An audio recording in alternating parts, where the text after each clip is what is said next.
सुंदर सही स्थान में गए।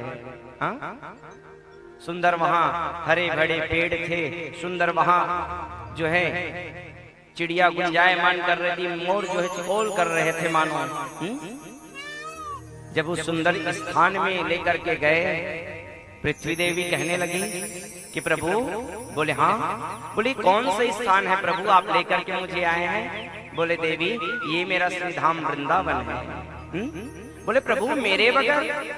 बोले हाँ, तुम्हारी तो मुझे कोई आवश्यकता ही नहीं है पृथ्वी देवी। हाँ?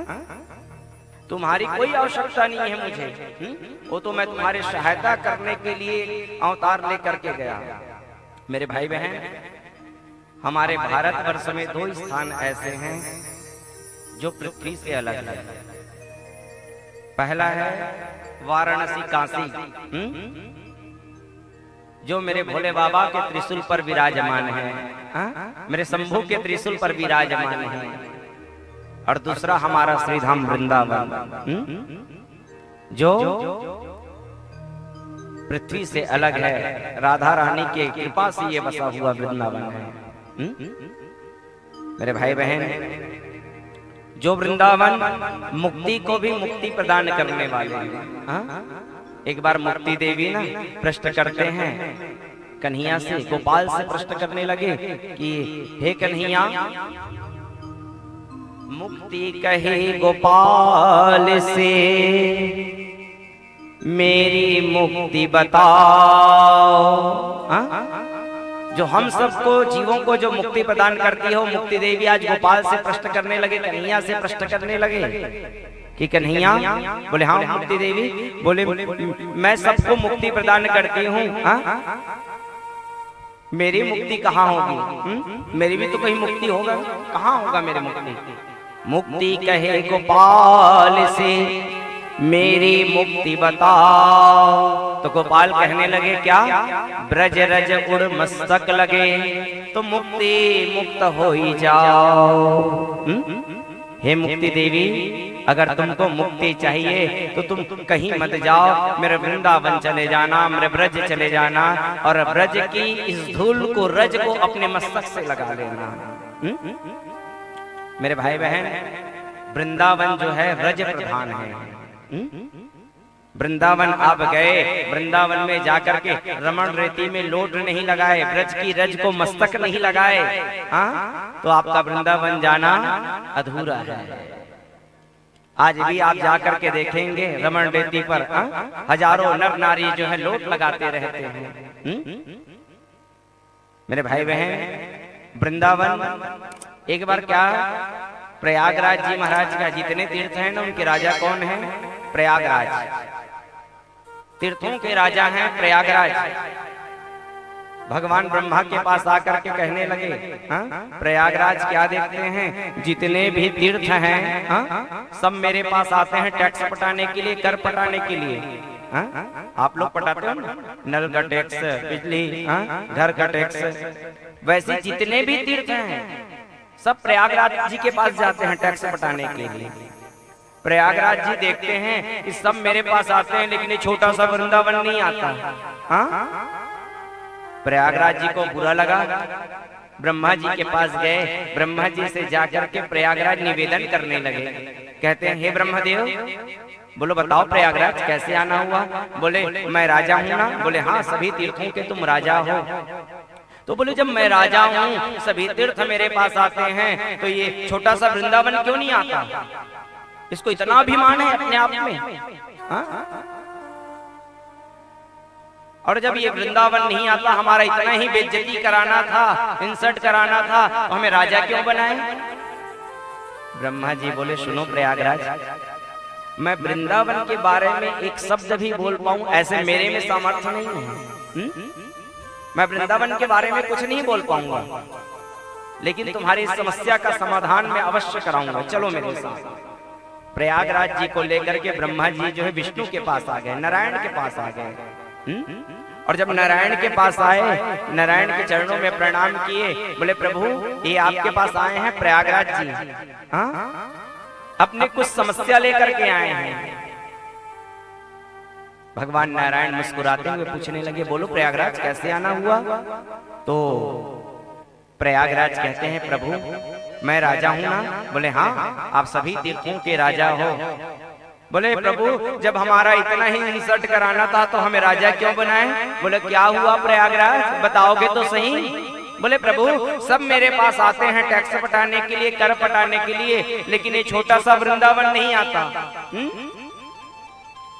मेरे गोविंद कहने लगे, मेरे नारायण कहने लगे, सुनो प्रयागराज मैं तुम्हें तीर्थों के राजा बनाया हूँ, अपने घर का राजा नहीं बनाया हूँ। बोले क्या? बोले हाँ ये वृंदावन कोई तीर्थ नहीं है, वृंदावन कोई धाम नहीं है, ये मेरा निज निवास है, मेरा घर है। तुमको मैं अपने घर का राजा कब से बना दिया? प्रयागराज भगवान के चरणों में गिर गए, प्रभु मुझे क्षमा करना। मेरे भाई बहन ये जो वृंदावन है ये मेरे गोविंद का निज निवास है। वृंदा यानी तुलसी, तुलसी का जहां बंद हो वही तो वृंदावन है। मेरे भाई बहन ये मेरे गोविंद का निज निवास है वृंदावन, मेरे राधा रानी किशोरी जी का जो है स्थान है ये वृंदावन। वृंदावन की महिमा जितने भी गाएं वो कम है, क्योंकि वृंदावन को देखना किसी तीर्थ में वृंदावन का नाम नहीं आता, किसी धाम में वृंदावन का नाम नहीं आता। 4 धाम हैं उसमें वृंदावन का नाम नहीं आता। तो वृंदावन को क्या कहा जाता है? श्री धाम वृंदावन कहा जाता है। श्री यानी मैं प्रथम दिवस आपको बताया था, श्री यानी श्री राधा रानी, धाम यानी निवास घर। राधा रानी का जो निज निवास है वही तो वृंदावन है भैया। जो राधा रानी का निज निवास हो वही वृंदावन है। श्री धाम वृंदावन कहा जाता है। श्री किसके नाम के आगे लगता है? जो श्रेष्ठ होता है, हमसे कोई बड़ा होता है, उसके नाम के आगे श्री लगता है। आज श्री धाम द्वारका नहीं कहते, श्री धाम जगन्नाथपुरी नहीं कहते, लेकिन वृंदावन को श्री धाम वृंदावन कहा जाता है, क्योंकि वो श्रेष्ठ है। वृंदावन सभी धामों से श्रेष्ठ है।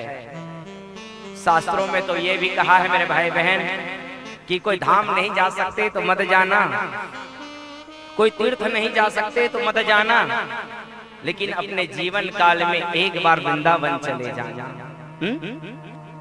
एक बार आप वृंदावन चले जाओगे, सभी तीर्थ जाने का पुण्य मिल जाता है, सभी धाम जाने का पुण्य मिल जाता है। आप कहेंगे कैसे पंडित जी? अगर हम वृंदावन जाएं तो वृंदावन जाकर के हमें सभी तीर्थों का कैसे पुण्य मिल सकता है? तो सुनिए भैया, बताया गया है राधा रानी के पग पग में प्रयाग जहां, केशव की केली कुंज कोटि कोटि काशी हैं, यमुना में जगन्नाथ रेणुका में रामेश्वर, तरु तरु पे पड़े रहत अयोध्या निवासी हैं, गोपिन के द्वार फिरत हरिद्वार जहां, बद्री केदारनाथ राहत दास दासी हैं, तो स्वर्ग अपवर्ग हम लेकर करेंगे क्या, जान लो हमें हम वृंदावन वासी हैं। राधा रानी के पग पग में प्रयाग जहां, जहां मेरी किशोरी जी मेरी राधा रानी के जो है पग पड़ गए हैं, चरण कमल पड़ गए हैं, वो स्थान प्रयाग के समान है मेरे भाई बहन। राधा रानी के पग पग में प्रयाग जहां, केशव की केली कुंज कोटि कोटि काशी है। जो वहाँ की केली कुंज है ना, लताएं पताएं वृंदावन का, वो साधारण नहीं है। वहाँ तो कोटि कोटि, एक काशी कौन का है? कोटि यानी करोड़, करोड़ काशी वहाँ वास करते हैं। यमुना में जगन्नाथ, जो हमारे यहाँ ब्रज में माँ यमुना बह रही है ना, उसमें साक्षात जगन्नाथ भगवान वास करते हैं यमुना में। रेणुका में रामेश्वर, और जो वहाँ की रेणुका जो धूल है ना, वहाँ तो स्वयं रामेश्वर भगवान वास करते हैं वृंदावन के। तरु तरु पे पड़े रहत अयोध्या निवासी हैं। तो आप कहेंगे कि गुरुजी हम तो गए थे वृंदावन, लेकिन हम तो कहीं नहीं देखे अयोध्या निवासी तरु तरु पे पड़े हैं, हम तो कहीं नहीं देखे। तो भैया अयोध्या निवासी कौन है? किसको कहा जाता है अयोध्या निवासी? अयोध्या निवासी वो है मेरे भाई बहन, जब राम जी अपने लीला को संवर्धन किए, जब लीला पूर्ण किए राम जी, तो साकेत जाने लगे।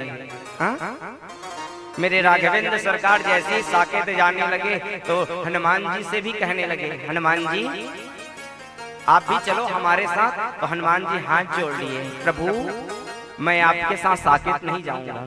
बोले क्यों? बोले प्रभु जहाँ आपका नाम होगा, जहाँ आपका स्मरण होगा, वही मैं जो है आपके नामों का अनुसरण करूंगा, आपके नामों का कीर्तन करूंगा, आपके नामों का अनुसरण करूंगा, मैं आपके साथ साकेत नहीं जाऊंगा। जब हनुमान जी महाराज मना कर दिए, राघवेंद्र सरकार अपने सभी अयोध्या वासियों को लेकर के साकेत चले गए।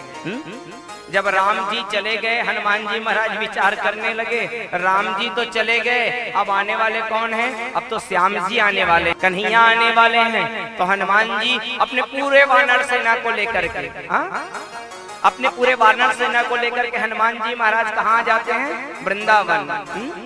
और मेरे भाई बहन आज भी आप वृंदावन जाओगे ना, तो कोई ऐसा छत नहीं होगा, कोई ऐसा डाल नहीं होगा जहाँ हनुमान जी महाराज का वास ना हो। और ये चश्मा भी बड़े तरीके से चोरी कर लेते हैं। चश्मा पहन के अगर धोखे से चले गए तो ऐसे आपका चश्मा गायब करेंगे कि आपको पता भी नहीं चलेगा। प्रेम से कहिए श्री राधे। आपको पता भी नहीं चलेगा। मानो वहां के संत अपना भाव बताते हैं मेरे भाई बहन। संत कहते हैं मानो हनुमान जी महाराज का ये भाव है, अरे जब तुम वृंदावन आ ही गए हो राधा रानी की कृपा से, तुम्हें वृंदावन में वास मिल ही गया है, तो चर्म के चक्षु से भर भर नेत्रों से मेरे गोविंद का दर्शन करो ना, बिहारी जी का। ये माया रूपी चश्मा को हटाओ और भर भर नेत्रों से जो है बिहारी जी का दर्शन करो। उनका भाव है मानो ये। और चश्मा ले लेते हैं, जब तक कि उनको कुछ खाने के लिए ना दिया जाए वापस भी नहीं करते, तोड़ के वहीं फेंक देंगे। और उतने ही सरल बरसाने के बंदर हैं। एक बार पूज्य गुरुदेव एवं दादी जी के साथ बरसाने जाना हुआ, तो जैसे हम लोगों का आदत था जब भी वृंदावन में भ्रमण करते थे तो अपनी सामग्री को बचा करके चलते थे। तो जब बंदर देखे वहां बरसाने में तो अपने सामग्री को हम छिपाने लगे, तो उतने में जो है गोस्वामी का बेटा आ गया, पुत्र आ गया और कहता है कि दादी तुम वृंदावन से आई हो ना? बोले हाँ भैया हम वृंदावन से आए हैं। बोले देख तेरे बिहारी जी के बंदर चोर होंगे, हमारे राधा रानी के बंदर चोर नहीं है। वो चोर तो हमारे बिहारी जी के बंदर हैं, हमारी राधा रानी के बंदर चोर नहीं है। यहाँ वो उपद्रव नहीं मचाएंगे, आप अपना सामग्री अच्छे से रखिए। तो वही ये अयोध्या निवासी है जो आज भी वृंदावन में वास करते हैं। गोपिन के द्वार फिरत हरिद्वार जहाँ, जो वहाँ ब्रज की गोपियां हैं ना, जो ब्रज की ब्रजांगना गोपी हैं, उनके द्वार पर तो हरिद्वार भगवान वास करते हैं मेरे भाई बहन। हरिद्वार भगवान का वास होता है। बद्री केदारनाथ राहत दास दासी हैं। बद्रीनाथ केदारनाथ वहां तो दास दासी के रूप में रहते हैं वृंदावन में। तो स्वर्ग अपवर्ग हम लेकर करेंगे क्या? हमें न तो स्वर्ग चाहिए न अपवर्ग चाहिए, तो जान लो हमें हम वृंदावन वासी हैं।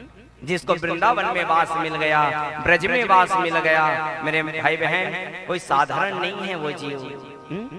एक दिन भी जिनको वृंदावन में निवास मिल गया, राधा रानी की जब विशेष कृपा होती है तब वृंदावन में वास मिलता है। वृंदावन अगर जाने का सौभाग्य मिल गया तो यही अपने आप में बहुत बड़ा पुण्य है मेरे भाई बहन, कि एक दिन हमें वृंदावन में वास मिल गया। बिना राधा रानी के कृपा के बगैर किसी को वृंदावन में वास नहीं मिल सकता। और कहा गया है भैया कलकत्ता जाओगे तो काम मिलेगा, कलकत्ता जाओगे तो काम मिलेगा, दिल्ली जाओगे तो दाम मिलेगा। कलकत्ता जाओगे तो काम मिलेगा, दिल्ली जाओगे तो दाम मिलेगा, मुंबई जाओगे तो आराम मिलेगा, लेकिन श्री धाम वृंदावन जाओगे तो मेरा श्याम मिलेगा आपको। मेरा कन्हैया आपको मिलेगा अगर वृंदावन चले गए तो। और मैं ब्रज में वास मिल गया जिनको, साधु संत हमारे ब्रज के ये भी कहे हैं, प्रभु चींटी भी बनाना तो ब्रज का बना देना, पक्षी भी बनाना तो ब्रज में बना देना, और तो और जड़ चेतन भी बना देना तो ब्रज में बनाना। जिसका ब्रज में जन्म हो गया वही अपने आप में जो है बहुत बड़ा पुण्य है मेरे भाई बहन। देवता भी तरसते हैं, स्वर्ग अपवर्ग लेकर क्या करोगे? जिसको वृंदावन वास मिल गया और जो बिहारी जी के जो है नित्य दर्शन प्राप्त कर रहे हैं, लेकिन बस हमारे अंदर वो जिज्ञासा उठना चाहिए ना, वो विरह उठना चाहिए बिहारी जी से मिलने का। जिस दिन हमारे अंदर वो जिज्ञासा जग गया, विरह जग गया कि नहीं मुझे जाना है, बिहारी जी का दर्शन करना है, जिस दिन हम मन में सोचते हैं फिर बिहारी जी अपनी ओर खींचते हैं, अपनी ओर खींचते हैं। तो मेरे भाई बहन, वृंदावन के बारे में जितना भी कहा जाए उतना ही कम है। वृंदावन अपने आप में ही पूर्ण है। और जब हमारे अंदर जिज्ञासा होता है, जब हमारे अंदर बिहारी जी से लगन होता है, प्रेम होता है, तब वृंदावन जाने का सौभाग्य प्राप्त होता है। और ये सौभाग्य आप सभी को प्राप्त होने जा रहा है। बस मन बनाने की आवश्यकता है, आपको इच्छा करने की आवश्यकता है, बिहारी जी के चरणों में अनुराग लगाने की आवश्यकता है। अगर प्रेम लग गया तो भैया अपने अंदर ये जरूर जिज्ञासा बनाएं, क्या मेरे उठे बिरह की पीर सखी, वृंदावन जाऊंगी।